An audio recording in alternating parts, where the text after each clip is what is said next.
When I first went overseas to Yemen, I was working for Atco Drilling, and my driller was Pat Durand, Peppermint Patty, short little guy. He's still working for Akita. He's a tool push for them. And he says, I know these other guys, they come from Rivière-du-Loup in Quebec, and they work on the rigs, and they want us to go overseas to Yemen. You want to come? I said, sure, not knowing anything about it. And the first time I met Vince and Ivan Sinichel was on the airplane Lufthansa. We were flying to Frankfurt, Germany. I never even been on an airplane before.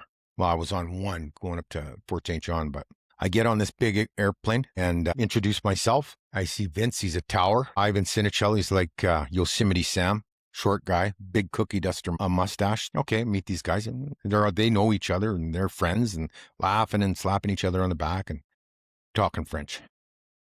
So I'm sitting there and we get in the air. Now that flight from Calgary to Frankfurt, I forget how long it was, 9 hours, maybe even 11. I couldn't remember. It was a considerable amount of time.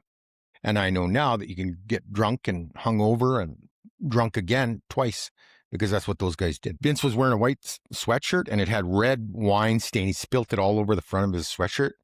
And this is back in the day when you could smoke on the airplanes. Do pretty much whatever you wanted. And he's walking around there and he went to first class somehow and he got the little socks and he had those on his ears and he was walking around like a dog in there in the airplane back and forth.